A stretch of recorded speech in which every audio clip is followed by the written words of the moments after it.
Hello प्यारे बच्चों, कैसे हो सब बच्चों आप। आज हम लोग भाई बहुत ही इंपॉर्टेंट सेशन में आए हैं। आई होप आप सभी बच्चे बहुत ही खुश होंगे, एंजॉय कर रहे होंगे 10वीं की पढ़ाई को। और आज हम लोग इस क्लास में पढ़ने वाले भाई केस स्टडी वाले बहुत ही मोस्ट इंपॉर्टेंट 5 क्वेश्चंस। आपने इसके पहले भी बहुत सारे बच्चों का मुझे एक ही रिक्वेस्ट रहती थी, बहुत सारे बच्चे मुझे ऑफलाइन क्लास में भी बोलते थे कि सर केस स्टडी वाले सवाल का क्या करें, समझ में नहीं आ रहा है, क्वेश्चन सॉल्व नहीं हो रहा है, टाइम मैनेज नहीं हो रहा है। आज से आपको बिल्कुल घबराने की जरूरत नहीं है। मैंने पूरे इंपॉर्टेंट केस स्टडी वाले सवाल आप बच्चों के लिए इस वीडियो में लाए हैं। बस आपको ध्यान से इस वीडियो को देखना है और देखते देखते आपको वीडियो को लाइक सब्सक्राइब करना बिल्कुल नहीं भूलना है। अपने सारे दोस्तों के साथ इस वीडियो को शेयर करना है, क्योंकि हमारी जो जर्नी है भाई ये बहुत लंबी है। हम आप बच्चों को सारा कंटेंट देने वाले हैं, सारे प्रीवियस ईयर क्वेश्चन देने वाले हैं। मैथ्स में 100 में से 100 कैसे लाया जाता है, किस तरीके से लाना है, पूरा स्ट्रैटेजी भाई इस राहुल सर आप लोगों को भाई पढ़ाने बताने वाला है। और आने वाले जो 2-2.5 महीने जो बचे हमारे, उस 2.5 महीने में पूरा लगे रहना है भाई। राहुल सर आप बच्चों के साथ रहने वाला है। आपको 24/7 जो भी डाउट आता है आपको तुरंत इस यूट्यूब चैनल पे डायरेक्ट कमेंट डाल देना है, बिल्कुल वो डाउट सॉल्व हो जाएगा, इसकी गारंटी हमारी रहेगी। ठीक है, तो चलो बेटा अभी इस क्लास की शुरुआत करने जा रहे हैं। बस एक बार सभी बच्चे बहुत एनर्जेटिक है, मेरे सामने स्क्रीन पे सभी बच्चे बहुत एनर्जेटिक दिखना चाहिए।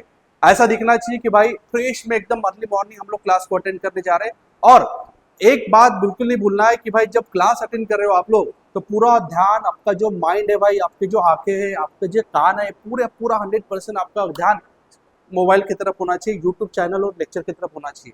इससे क्या होगा, इससे ये होगा कि आपका कॉन्सेंट्रेशन लेवल अच्छा रहेगा, तो आपको एक ही बार में एक ही अटेम्प्ट में पूरा लेक्चर आपको समझ में आ जाएगा और इससे आपका मतलब प्रोडक्टिव और बढ़ेगा। एक्चुअली क्या है कि बहुत सारे बच्चे क्या करते हैं कि लेक्चर को बार बार देखते हैं। बार बार देखने से क्या होता है, ठीक है यार देखने में कोई प्रॉब्लम नहीं है, इवन अच्छी बात है कि देखना चाहिए क्योंकि कॉन्सेप्ट क्लियर होते हैं। लेकिन जो बच्चे बार बार लेक्चर को देख रहे हैं उनको आदत हो रही है भाई कि एक चीज समझने के लिए बार बार उसको टाइम देना पड़ रहा है। तो ये आदत आपको बिल्कुल नहीं लगाना है। आपको ये माइंड में डालना है कि जैसे ही मैंने लेक्चर को खोला मेरा पूरा कॉन्सेप्ट क्लियर होना ही चाहिए, मतलब लेक्चर में आपका कुछ नहीं छूटना चाहिए। समझ में आ रहा है? चलो बातें होती रहेंगी बेटा। इस क्लास की जब शुरुआत करने जा रहे हैं तो प्रोबेबिलिटी में आज हम लोग पढ़ने वाले केस स्टडी वाले सवाल। और सबसे सुपर डुपर सवाल आप बच्चों के लिए पहला सवाल मैं लेके आ रहा हूँ, 5 नंबर वाला या 4 नंबर के लिए सवाल पूछेगा। 4 नंबर का भाई सवाल है और सवाल बहुत ही सिंपल है। अगर आप देखोगे सवाल को पढ़ लो भाई, स्क्रीन के ऊपर आपका सवाल रेडी है। मैं आपको बताता हूँ कि इस सवाल में क्या करना है। एक बार आप इसको नोट करो, स्क्रीनशॉट ले लो या इसको पढ़ लो भाई। क्वेश्चन इज, केस स्टडी वाला 4 नंबर का सवाल है। 100 बच्चे भाई क्लास में 100 बच्चों वाला सवाल है। A survey was conducted about 100 student about their favourite subject. अब फेवरेट सब्जेक्ट हो रहे भाई 100 बच्चों में, किसी बच्चों को मैथ पसंद है जो 35 बच्चे हैं, किसी बच्चों को साइंस पसंद है वो 25 बच्चे हैं, किसी बच्चों को इंग्लिश पसंद है वो 20 बच्चे हैं, किसी बच्चों को एसएसटी पसंद है वो 10 बच्चे हैं और किसी बच्चों को हिंदी पसंद है वो भी 10 बच्चे हैं। आया समझ में? Question is very simple. अब इसके बाद क्या बोला है, one student is chosen at random, find the probability that he और शी लाइक मैथ्स ओनली। मतलब आपको प्रोबेबिलिटी मैथ्स की निकालनी है। आपको मैंने इसके पहले भी बहुत बार बताया है, मैंने इसके पहले की वीडियो में भी बताया है, probability is nothing but total favourable outcome नीचे रहता है और टोटल आउटकम नीचे रहता है और फेवरेबल आउटकम हमेशा आपको ऊपर लिखना है। तो टोटल आउटकम यहाँ पे 100 है क्योंकि 100 बच्चे हैं और मैथ्स फेवरेट सब्जेक्ट वाले कितने बच्चे हैं, 35 है। तो आपका आंसर आ जाएगा 35/100। चलो भाई क्वेश्चन को सॉल्व कर लेते हैं। यहाँ पे क्वेश्चन इज वेरी सिंपल, हम लोग सॉल्व करने जा रहे हैं भाई क्वेश्चन को। चलो तो क्वेश्चन को सॉल्व करेंगे। टोटल नंबर ऑफ स्टूडेंट और favourable outcome is equal to total number of student is equal to 100. Let A be the event of getting student जिसको मैथ्स पसंद है। ठीक है, समझ में आ रहा है? तो टोटल नंबर ऑफ जो एन ऑफ ए है वो हमारे पास 35 बच्चे हैं जिसको मैथ्स पसंद है। तो प्रोबेबिलिटी ऑफ मैथ्स पसंद वाले बच्चे is equal to n of A number of favourable outcome upon total number of outcome equal to 35/100 is equal to आपका आंसर आ जाएगा 0535। So this is your answer. I hope सभी को समझ में आया होगा, बहुत ही सिंपल सवाल था। 0.35 इज द आंसर। और इस सवाल में ना एक्चुअली आप लोग को क्या करना है कि इस सवाल भाई बहुत ही सिंपल आएगा। टोटल को हमेशा नीचे लिखना है और जिसके बारे में फेवरेबल के बारे में बोला उसको ऊपर लिखना है, बस याद रखो। इतना ही आपको करना है, सवाल आपका बन जाएगा। दूसरा सवाल हम लोग करेंगे डज नॉट लाइक इंग्लिश। अरे आपको पता है यार कि कोई बच्चा अगर इंग्लिश नहीं पढ़ना चाहता है तो बाकी तो पढ़ सकता है भाई। मतलब डज नॉट लाइक इंग्लिश मतलब 100 अगर बच्चे, समझ में आ रहा है, उसमें अगर इंग्लिश वाले, इंग्लिश पढ़ने वाले बच्चे अगर 20 है, इसका मतलब है बाकी बच्चों को इंग्लिश पसंद नहीं है। तो बाकी बच्चे कितने हैं? 80 बच्चे रहेंगे, क्योंकि 20 बच्चे इंग्लिश पढ़ रहे हैं तो बाकी बच्चे कितने रहेंगे? 80 रहेंगे। सो probability of does not like English is equal to n of a upon n of s is equal to 80 upon 100। तो आपका आंसर आएगा 0.80। आया समझ में? तो डज नॉट लाइक इंग्लिश मतलब आपको इंग्लिश छोड़ के बाकी बच्चों को लेना पड़ेगा। तीसरा सवाल आपको यहाँ पे करवा दिया, लाइक साइंस और हिंदी, मतलब साइंस भी पसंद है और हिंदी भी पसंद है, और जब भी आता है तो प्लस करना होता है, तो आपको साइंस की प्रोबेबिलिटी सेपरेट निकालना पड़ेगा, हिंदी की प्रोबेबिलिटी सेपरेट निकालना पड़ेगा, और दोनों का सम करना पड़ेगा बेटा, क्योंकि और आया है। तो ये सवाल मैं नेक्स्ट पेज में करवाता हूँ। तो साइंस वाले लोग 25 है और हिंदी वाले लोग 10 है। चलो हम नेक्स्ट पेज पे जाएंगे। नेक्स्ट पेज पे जाने के लिए हमें अभी एक बेटा, तो हर्ष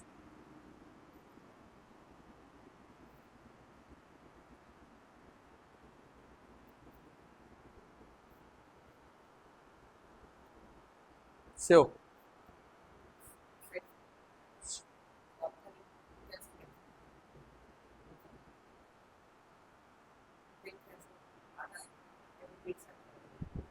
ओके कैसा होगा रे? ठीक। थर्ड क्वेश्चन इज यहीं पे करवाते भाई, वो हमारा पोर्शन चला गया है, सॉरी माफी चाहता हूँ। हाँ आप लोगों ने लिखा होगा, नहीं तो मैं स्क्रीनशॉट भेज दूंगा। थर्ड इज लाइक साइंस और English, probability of like science और हिंदी। तो आपको क्या करना पड़ेगा?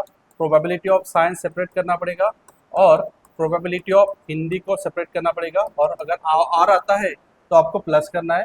साइंस होता है 25/100 और हिंदी होता है 10/100, तो इसका आंसर आएगा 0.25 प्लस इसका आएगा 0.10। सो करेक्ट आंसर आएगा 0.35। ये आप लोग को समझना पड़ेगा। अब कोई डाउट ही नहीं है, और आता है तो प्लस करना होता है। साइंस और हिंदी मतलब आपको प्रोबेबिलिटी ऑफ साइंस सेपरेट करना है और हिंदी के सेपरेट करना है, और दोनों को सम करना है। आया समझ में? और लास्ट सवाल आपको आया भाई कि नाइदर इंग्लिश नॉर एसएसटी। तो भाई हिंदी और एसएसटी, इंग्लिश और एसएसटी नहीं चाहिए, समझ में आ रहा है? तो आपको क्या करना है? इंग्लिश और एसएसटी वाले देखना है कितने, और उसको 1 में से माइनस करना है, क्योंकि टोटल प्रोबेबिलिटी हमारी 1 आती है। टोटल प्रोबेबिलिटी हमारी 1 आती है, तो नाइदर इंग्लिश नॉर एसएसटी, तो हम क्या करेंगे? इंग्लिश और एसएसटी का प्रोबेबिलिटी निकाल लेंगे और उसको 1 से माइनस करेंगे। आया समझ में? मैं यहीं पे करवाता हूं। हम क्या करेंगे? हम probability of English and SST निकालेंगे। समझ में आ रहा है? चलो probability of English plus probability of SST हम निकाल लेते हैं। हम थोड़ा उल्टा करते, प्रोबेबिलिटी ऑफ इंग्लिश मतलब 20/100 और प्रोबेबिलिटी ऑफ एसएसटी मतलब 10/100। तो आपका आंसर आएगा 0.20 प्लस 0.10 इक्वल टू 0.30। यह आया आपका इंग्लिश और एसएसटी वाला चांसेस। बट नाइदर चाहिए हमें, तो ये आइदर हो गया, हमें नाइदर चाहिए, तो हम क्या करेंगे? टोटल प्रोबेबिलिटी में से इसको माइनस कर देंगे। So therefore probability of neither English nor SST is equal to 1 minus 0.30। So correct answer आ जाएगा आपका 0.70। तो ये आपका करेक्ट आंसर है बेटा। तो करेक्ट आंसर इज 0.70। इस तरीके से 4 नंबर का केस स्टडी वाला सवाल हमने बहुत चुटकी में सॉल्व कर लिया बेटा, और ऐसे ही हम लोग सॉल्व कर देंगे। बहुत सिंपल सवाल है, बस आपको ध्यान देना है प्रॉपरली। हम 5 सवाल आज करने वाले हैं। 5 में हम 3 सवाल मैं करवाऊंगा, 2 सवाल आपको मैं होमवर्क दूंगा। ये दोनों सवाल आपको करना है। नहीं जम रहा है तो आपको डेफिनेटली चेक अपने कमेंट्स बॉक्स में लिखना है, बिल्कुल डेफिनेटली हम उसका सोल्यूशन देंगे। तो चलो भाई नेक्स्ट सवाल के ऊपर आते हैं।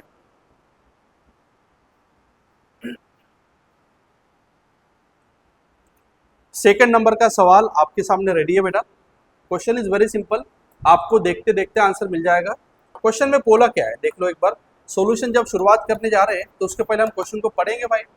A spinner has number 1 to 8 equally space, ठीक है ना यार, 8 नंबर है भाई, ऐसा हम लोग बना लेते, थोड़ा सा डायग्राम बना लेते, 1 2 3, 1 और ये 2 3 4 5 6 7 8, ठीक है, ये बना लिया मैंने। इट इज फ्रॉम, ठीक है ना, find the probability of getting a prime prime number. Total तो 8 है हमारे पास, टोटल कितना है 8, तो total number of outcome, total number of outcome, ये हमेशा आपको याद रखना है, टोटल नंबर ऑफ आउटकम 8 है। अब हमें प्राइम नंबर चाहिए बाबू, question is probability of getting prime number. अब आप मुझे बता दो बेटा, प्राइम नंबर अगर चाहिए तो n of A upon N of S, वही फॉर्मूला हमारे पास है हर बार, बट एन ऑफ ए क्या मिलेगा बेटा, बोलो एन ऑफ ए में क्या क्या आएगा, बोलो प्राइम नंबर में क्या क्या आता है, प्राइम नंबर में क्या क्या आता है, बोलो प्राइम नंबर में क्या क्या आता है, 2 आएगा, 3 आएगा, 5 आएगा, 7 आएगा, आया समझ में। सो एन ऑफ ए आपका बन जाएगा 4, ठीक है। सो therefore probability of prime number जो है, मैं ऊपर करवाता हूँ बेटा, या तो इधर करवाते हम लोग, तो यहाँ पे करते हैं, probability of prime number is equal to 4 upon 8 is equal to 1 upon 2।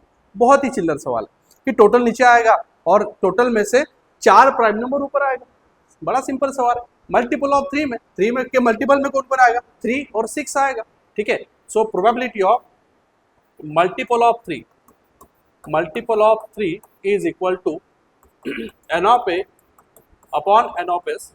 बस ए जो है ना बेटा, ए में आपका आएगा 3 और 6, इसका मतलब है एन ऑफ ए आपका बन जाएगा 2।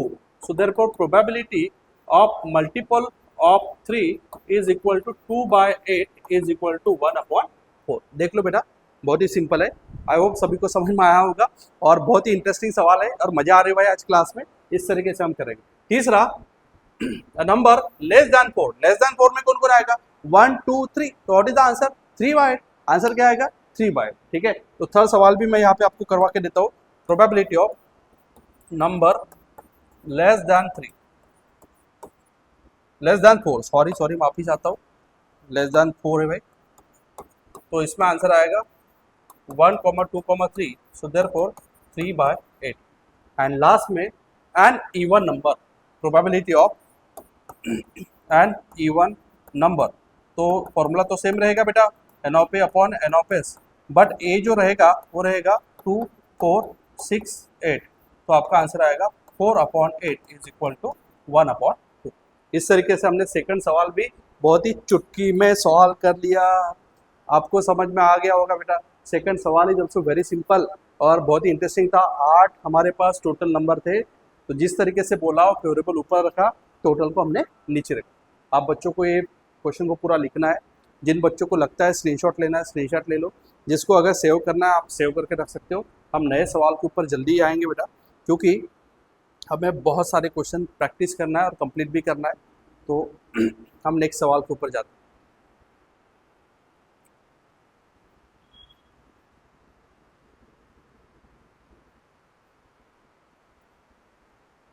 तो नेक्स्ट सवाल आपके लिए रेडी हो गया भाई। बहुत ही मोस्ट इंपॉर्टेंट सवाल, सीबीएसई 2018 का सवाल है, ये एग्जाम में आया था, केस स्टडी बेस्ड सवाल था, तो हम सॉल्यूशन में डायरेक्ट जाते बेटा। बहुत ही सिंपल सवाल है और आशा करता हूँ कि ये सवाल आपको समझ में आ जाएगा। अब बैग कंटेंट 6 रेड बॉल, मैंने बोला था कि जब भी बैग का सवाल है तो बैग बना लो। 6 रेड बॉल है बेटा, 6 रेड बॉल बना लो। 4 वाइट बॉल है, 4 वाइट बॉल बना लो। 5 ब्लैक बॉल है, 5 ब्लैक बॉल बना लो, ठीक है। तो टोटल जो बॉल है बेटा वो हो गया 15, टोटल बॉल कितना हो गया 15। तो इंटरेस्टिंग सवाल है, 2 ball are drawn one after another without replacement, find the probability that both are red. आया समझ में, हमें अभी 2 बॉल निकालना है, so total number of outcome is equal to 15 है। बट अभी हमें क्या करना है, अभी जब हम प्रोबेबिलिटी का फॉर्मूला लगाएंगे उसके पहले याद रखो कि मुझे 2 बॉल निकालना है आउट ऑफ 15 जो नीचे आएगा। आया समझ में, तो मैं जब प्रोबेबिलिटी, यहाँ पे मैं डायरेक्ट फॉर्मूला लगा देता हूँ बेटा, थोड़ा याद रखना है। तो probability of both are red, both are red का जब हम सवाल बनाएंगे तो मैं क्या करता हूँ, मैं 2 बॉल निकालता हूँ 15 में से। समझ में आ रहा है, गलत हो रहा है, मैं थोड़ा उल्टा कर दिया, मेरे को 2 बॉल निकालना है 15 में से, बराबर है, क्योंकि टोटल में से निकालना होता है। और वही 2 बॉल, क्योंकि बोथ आर रेड चाहिए, तो रेड वाले बॉल कितने बोलो 6 है, तो वही 2 बॉल मैं ऊपर में कहाँ से निकालूंगा, 6 में से निकालूंगा। आया समझ में कि नीचे में, बट हो क्या रहा है यहाँ पे, थोड़ा गलती मैं कर लिया भाई कि 2 balls are 1 after another without replacement. तो गलती नहीं करना, आपको एक एक बॉल निकालना है, तो थोड़ा गलत हो जाएगा बेटा। यहाँ पे हम थोड़ा सा अलग तरीके से करेंगे, एक एक बॉल निकालेंगे। तो मैं क्या करता हूँ, पहला बॉल निकालता हूँ 15 में से और दूसरा बॉल निकालता हूँ 14 में से, बराबर है, क्योंकि एक एक बॉल निकालना है। यहाँ पे पहला बॉल निकालता हूँ मैं 6 में से और दूसरा बॉल निकालता हूँ मैं 5 में से, क्योंकि भाई एक बॉल जैसे मैं निकाल लूंगा तो बचेंगे कितने, 15 बचेंगे।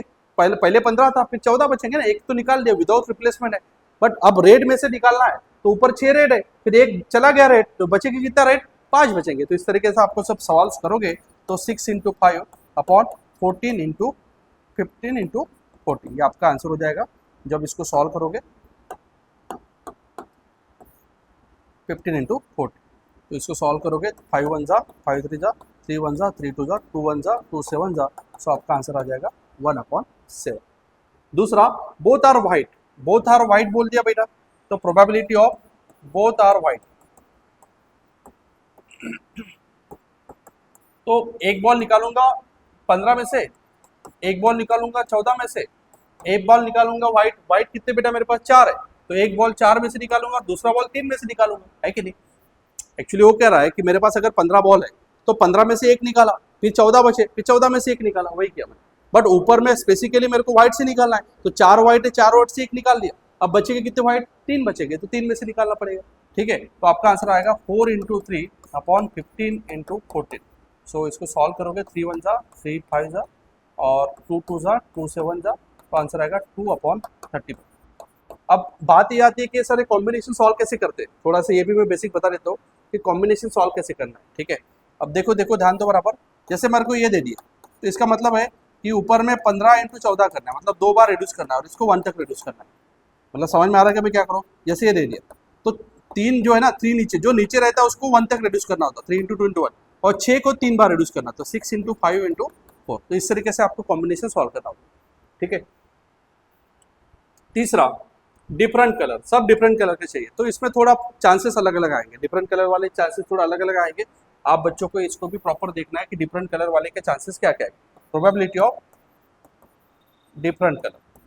अब डिफरेंट कलर में कर सकता हूँ ना मैं कि भाई मैंने एक निकाला 15 में से और एक निकाला 14 में से, अब इसमें पॉसिबिलिटीज होगी कि एक जो आएगा वो रेड में से आएगा सब लोग, और बाकी दूसरा जो है मैं व्हाइट में से निकालता हूँ, और एक जो निकालूंगा मैं रेड में से निकालूंगा, और एक जो निकालूंगा मैं ब्लैक में से निकालूंगा, और एक जो निकालूंगा मैं व्हाइट में से निकालूंगा, और एक जो निकालूंगा मैं ब्लैक में से निकालूंगा। तो इस तरीके से आपका चांसेस बनेंगे, इसको सॉल्व करो आपका आंसर आ जाएगा। आया समझ में, तो थोड़ा सा यार ध्यान देना पड़ेगा, थोड़ा ध्यान देके सॉल्व करना पड़ेगा, केस स्टडी वाले पूरे सवाल आपके बन जाएंगे, ठीक है। बस प्रॉपर ध्यान देने की जरूरत है। और मेरी बात याद रखो कि एक्चुअली अभी बहुत सारे बच्चों का मुझे बस ऑफलाइन क्लास में हमारे बच्चे, बहुत सारे बच्चे हमारे पास आते हैं, 100+ बच्चे हमारे पास पढ़ने के लिए आते हैं, तो मुझे उनसे बस ये की चीज़ मेरे को ऑब्जर्व करने को मिलती है बेटा कि यार पढ़ाई तो बच्चे कर रहे हैं लेकिन प्रॉपर ट्रैक जो है ना वो प्रॉपर नहीं है, मतलब सिस्टमैटिक जो प्लान होना चाहिए ना वो बच्चों के पास नहीं। तो मुझे बस आप लोग को यही बोलना है भाई कि कोई भी चीज़ अगर हमें अचीव करना है तो उसके लिए एक प्रॉपर प्लान होना चाहिए, सिस्टमैटिक प्लान होना चाहिए, शेड्यूल प्रॉपर होना चाहिए, शेड्यूल को फॉलो करना चाहिए, कंसिस्टेंसी होना चाहिए। अगर ये सारा चीज़ का कॉम्बिनेशन होगा तभी तो रिजल्ट बनेगा भाई, तभी रिजल्ट आने वाला है, अदरवाइज रिजल्ट नहीं आएगा, मैं पहले बता दूँ। तो हमारा अगर लक्ष्य है कि भाई 99% लाना है, विदर्भ टॉपर बनना है, महाराष्ट्र टॉपर बनना है, इंडिया लेवल से टॉपर बनना है, तो हम बन सकते हैं यार, हमारे में वो पोटेंशियल है, हमारे में वो पोटेंशियल है, बस आप जागो और सही तरीके से सही रास्ते पे चलो। मैंने इसके पहले भी बहुत सारे मेरे सेमिनार में बच्चों को बोला है कि बेटा मेरे पास एक गाड़ी है, एक सिंपल सा उदाहरण मैं आपको देता हूँ। बहुत सारे स्टूडेंट को ना ये थोड़ा लगता है कि सर ये क्या हर बार बता रहे, लेकिन ये बहुत इंपॉर्टेंट है बेटा कि यार मेरे पास एक गाड़ी है, मान लिया मैं इस लोकेशन पे खड़ा हूँ, इधर में मेरा जो नागपुर डिस्ट्रिक्ट है वो है और इधर में काटोल है, ठीक है। तो मैं जिस गांव में रहता हूँ उस गांव का नाम कलमेश्वर है भाई, कलमेश्वर में मैं रहता हूँ। तो एक्चुअली हो क्या रहा है, मेरे पास एक गाड़ी है और मेरे पापा ने मुझे ना 1000 रुपये दे दिए, मेरे पापा ने बोल दिया है कि 1000 रुपये का डीजल डाल दो और गाड़ी लेके तुम नागपुर चले जाओ। समझ में आ रहा है, पापा ने ये बोल दिया कि नागपुर जाके कुछ इंपॉर्टेंट काम है, वो डॉक्यूमेंट वगैरह है, कुछ रिलेटिव के घर जाना है, उस तरीके से जो भी पर्सनल काम है बता दिया। अब बहुत इंपॉर्टेंट था। अब मेरे पास मेरे पापा ने 1000 रुपये दे दिया, मैंने गाड़ी में डीजल डाल दिया, 4 व्हीलर गाड़ी लेके मैं निकल गया। लेकिन क्या हुआ, निकलते निकलते मैंने क्या किया, मेरी गाड़ी इस डायरेक्शन में जाना चाहिए था क्योंकि नागपुर इस डायरेक्शन में, तो गलती से मेरे को रास्ता नहीं पता था, तो मैं अपने डायरेक्शन में गलत डायरेक्शन में लेके गया। बहुत भगा रहा हूँ भाई, बहुत भगा रहा हूँ भाई।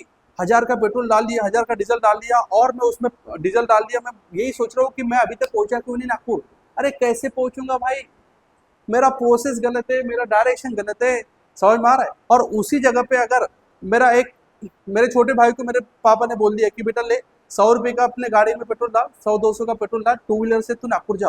बट उसका ना माइंड पूरा क्लियर है कि नागपुर इस डायरेक्शन में है, तो प्रॉपर जाए। वो धीरे क्यों ना जाए, लेकिन वो नागपुर पहुंचेगा, वो अपने डेस्टिनेशन तक पहुंचेगा, क्योंकि वो सिस्टमैटिक प्रोसेस और प्रॉपर स्ट्रेटजी और प्रॉपर डायरेक्शन फॉलो कर रहा है।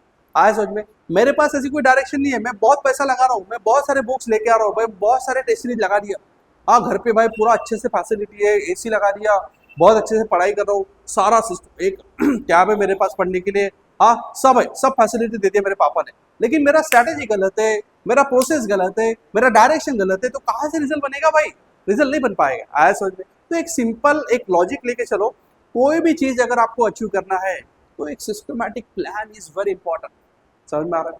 मैं अगर यहाँ पे आप लोग को पढ़ा रहा हूँ तो मेरे पास भी एक प्लान है कि कौन से दिन क्या पढ़ाना चाहिए, किस तरीके से पढ़ाना चाहिए, कौन से बच्चों को क्या अच्छा लगता है, किस लेवल से अच्छा लगता है, किस स्ट्रैटेजी के साथ बच्चों को पढ़ाना चाहिए, पूरा प्लान हमारे दिमाग में होता है, उसके बाद हम लोग पढ़ाने के लिए आते हैं। हाँ समझ में। तो बस मेरा ये कि आप लोगों को रिक्वेस्ट है भाई कि आपका डायरेक्शन प्रॉपर होना चाहिए, और भाई एक सिस्टमैटिक, जैसे कि सवेरे शाम जो भी एक प्लान है उसको फॉलो करना है, टेस्ट सीरीज प्रॉपर देना है, उसको एनालाइज करना है, एनालाइज करने के बाद कैसे इंप्रूव करना है उसके ऊपर ध्यान देना है। तो ये बार बार बार बार बार बार आपके दिमाग में चलना चाहिए। अगर ये सब चीज आपके साथ होना स्टार्ट हो जाएगा तो समझ जाओ आने वाले 3 महीने के बाद आपका जो रिजल्ट है बहुत ही तगड़ा आने वाला है, जिस रिजल्ट को देखने के बाद सारे लोग, सारे घर वाले लोग बोलेंगे बाप रे क्या करके दिखाया मेरे बच्चे ने। आया समझ में। तो इसी के साथ मैं यहाँ पे आज केस स्टडी के 3 सवाल आपको पढ़ा दिए, 2 सवाल मैं आपको क्वेश्चन ये होमवर्क के लिए दे रहा हूँ, मैं आपके चैनल मतलब यूट्यूब पे मैं डाल देता हूँ, उस पर एक पीडीएफ डाल देता हूँ, दोनों क्वेश्चन आपको करना है भाई। और 5 सवाल के साथ प्रोबेबिलिटी के केस स्टडी वाले सवाल हमारे खत्म हो जाते हैं। अब लास्ट लेक्चर हमारा बचेगा भाई only previous year objective question. अगर वो ऑब्जेक्टिव क्वेश्चन आपने कर लिया तो प्रोबेबिलिटी आपका पूरा दमदार होने वाला है। इसके बाद नया सब्जेक्ट, नया चैप्टर की शुरुआत हम लोग करेंगे। तब तक मिलते, बाय बाय।